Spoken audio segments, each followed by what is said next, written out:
Alright guys, welcome back. Right before break, we had reviewed some inverses, and I'm going to continue that a little bit today. So if we remember, the inverse of a relation goes backwards. It takes range values and maps them onto their corresponding domains. So for example, if we have f of x is equal to 2x minus 1, and we can see that, of course, f of 3 is going to be equal to 5, and f of 0 equals negative 1. We want a relation that goes backwards. 5 getting mapped onto 3, and negative 1 getting mapped onto 0. Right? Now this we know how to find this relation, what this new inverse is going to be.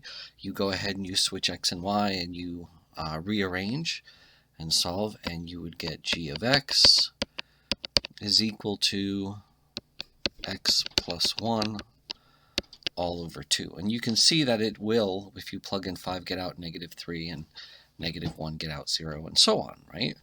And so if we have two sets, domain and range, the function f takes 3 and maps it onto 5, and of course its corresponding inverse goes backwards, mapping 5 onto 3. All right? And we use that notation, f inverse of x, as it looks like an exponent. It's really not an exponent. It's a notation for a function or for a named relation like this f. And it stands for the inverse. This is read f inverse of x. And so if I say f inverse of 7 equals what, oftentimes we think in terms of f, we think f of what is going to be equal to 7. So that's an x value in the inverse is really the y value in the original function. Okay? And so now what I would like to do is I would like to apply some of this to exponentials. But before I do, I want to ask you a simple question here. Let's say f of x is equal to x squared plus 6x minus 4. I'm going to ask you to find f inverse of negative 9 for this function. Okay? And as a hint, remember that the answer here is going to be equivalent to f of what, that is what x value is going to give us negative 9. So try and solve that, plug in your answers, and we'll come back.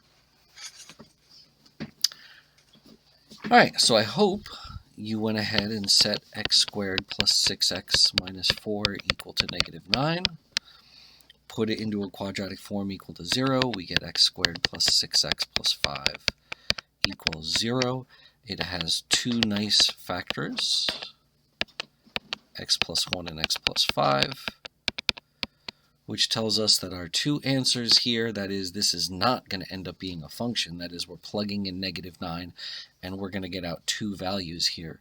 We're going to get out negative 1, and we're going to get out negative 5. All right, which is okay. I didn't stipulate that the inverse had to be a function, giving you only one value out. Sometimes our inverses are not functions. All right, good.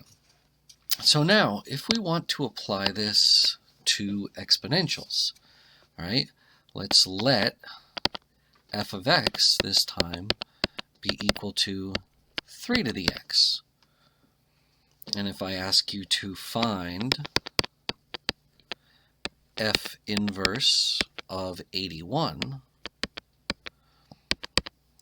well, we're thinking to ourselves, 3 to the what power equals this 81? Hopefully you realize that, oh, it's going to be 4, right? 3 to the 4th.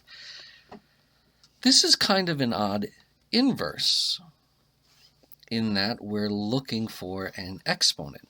And so how about you guys try f inverse of 1 over 27?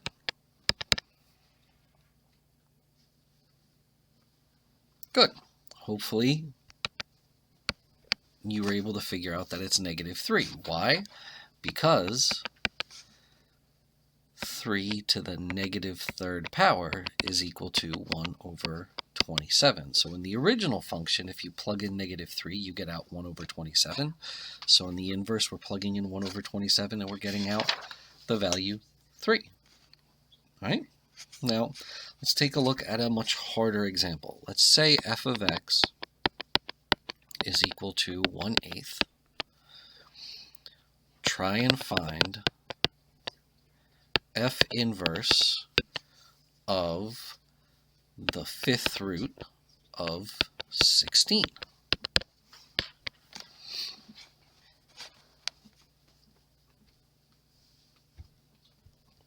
Well, if you tried this, we would set, I'm sorry, this is supposed to be 1/8 to the x.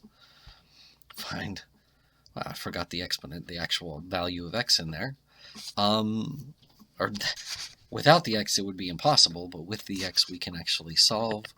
1/8 to the x is equal the 5th root of 16. This is an exponential equation that we kind of solved before and did a little bit of practice with.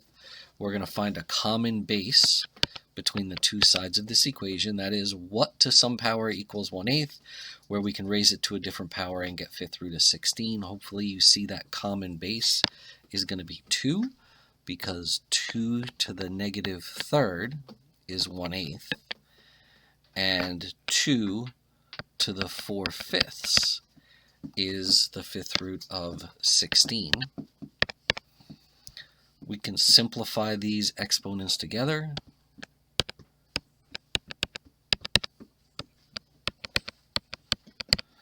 Now, in order for the two sides of this equation to be equal, the exponents have to be equal to each other.